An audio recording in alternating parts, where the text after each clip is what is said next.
from a faculty background or from a teaching background. Even though I work for a community college, I worked for the college for 13 years. Actually, I have more of a business background. I happen to have the knack to be able to develop curriculum also. And really what we rely heavily on, the business development center that we have in Elmira, we're not on campus, is I think a keen ability to pull the businesses together, to talk to them about what their needs are in reference to hiring, what they're going to need for education levels, those type of things. Those relationships are key, I think, to developing any type of program, especially the one that we're going to currently talk about. So let me see if I can get it. Oops, and then maybe not.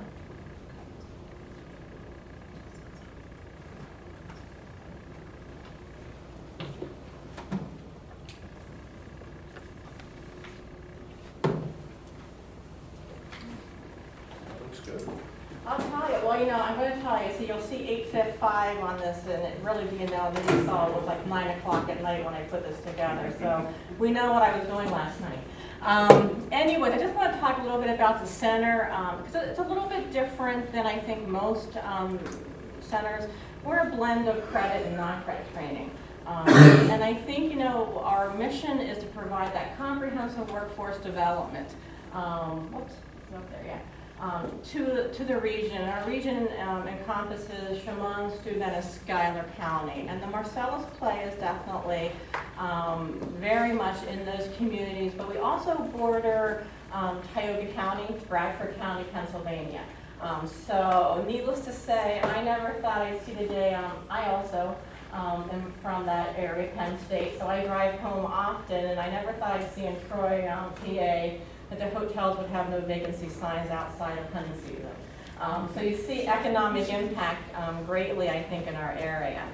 How the curriculum development, again, if we're listening to the business and industry sectors in our area, SOS Staffing is actually a national organization that recruits a lot for the natural gas industry. They came to us and said, hey, we have a real problem with entry-level positions. Those individuals that go actually right onto the rigs, those are the individuals that might have high school diplomas, long hours, really they're out there in all types of weather. We have an 80% turnover rate in those positions. So needless to say, turnover to that magnitude is money for them. Can you help us develop something? So when we're looking at curriculum, and mine is specific to New York State, the things that we're looking at is what is the impact going to be that we're seeing from this industry. And you can see the numbers on the low end, high end. The source of this information is the New York State Department of Labor. And then you also see the indirect employment in the region that we anticipate. And then you also see the economic impact. And so when we're looking at developing curriculum, we're looking at how many jobs might we be able to train for? What are those other positions that are going to be affected?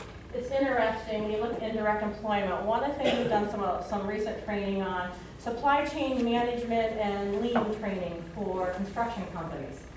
How do they get the stuff to the companies and so they can supply them, those kind of things. So there's also a lot of, in addition to just the actual positions, we've seen a lot of training opportunities come off and supporting the industry that's coming in also. And then also the earning impact. And it crosses the board from everything from hotel.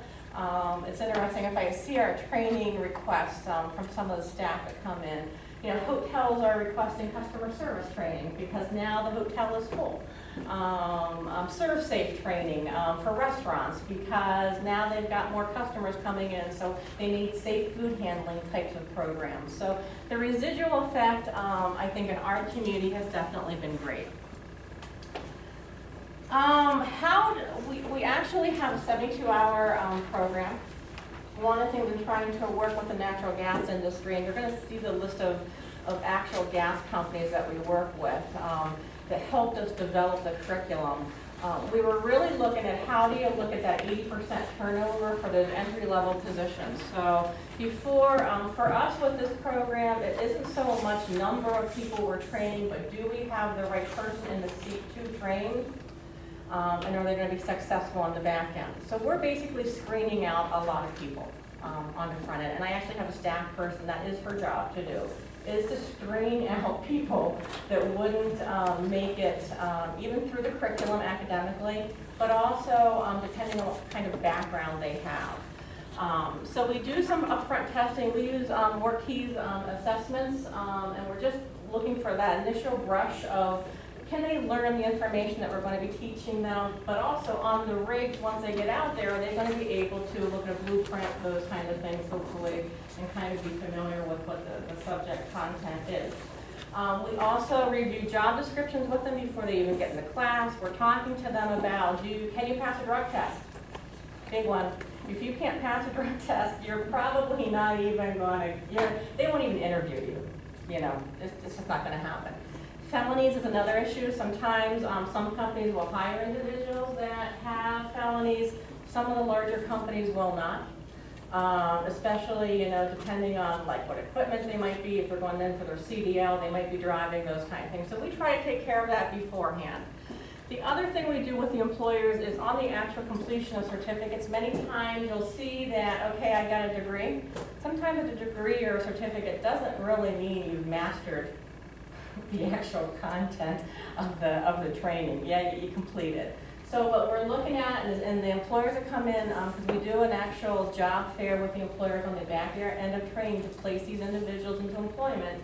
The companies have now known to look, okay, they'll see how much class participation they have. They'll see their attendance in class, and any type of competencies that we've done, any kind of testing that we've done. That's all on their certificate of completion, and what we're trying to do is help the employers understand this is a snapshot of what this candidate looks like from the training aspect. The actual 72-hour non-credit, it is just basic information. We're trying to help the individuals. I think one of the biggest hurdles we have to get over, at least in our region, is educating people about the industry and what type of work they're going to be doing, and how do we close that information gap. So we're looking to introduce topics to them, and just some of the things that, drilling and fracking, big in our area, we're polluting everything. The wells are going to break down. One of the things we really focus on the students is how do we provide education to them. Chesapeake Energy has a great sheet on their website that talks about what chemicals they're using on site, but then what the common household uses every day for them. So we're looking to dispel those myths, because I said, a lot of times in the region that we currently live in, there's a lot of misinformation out there about what's occurring and happening and those kind of things. Other things we really try to stress is we have many, many manufacturers in our area that are carrying many, many similar chemicals, and they're already there. So we feel it's part of our role in this class to educate. We do some safety training, some hydrogen salt fluoride awareness, fall protection, some just basic math, blueprint reading, some electricity. We actually take them on a rig site tour. Chesapeake is very good about letting our class, we have a great collaborative relationship with them. We load them on a bus, and depending on, we never know where they're going to end up. It's usually somewhere in Pennsylvania sometimes, it's in, it can be out. But we actually get them on a rig so they see what types of jobs. These are entry level, long hours. You're out there when it's 100, you're out there when it's 0. You're just out there. So we want to make sure they have a clear understanding of what they're actually getting themselves into. The other thing we do then at the back end, because we're trying to help the employers, find qualified people, they actually come in then and interview at the back end of the class. So that we're able then to match people with positions. We do not guarantee the students a position. We talk to them about, we provide you the opportunities. We probably have about 5 or 6 companies that will come in and actually participate on the last day of class and interview the students.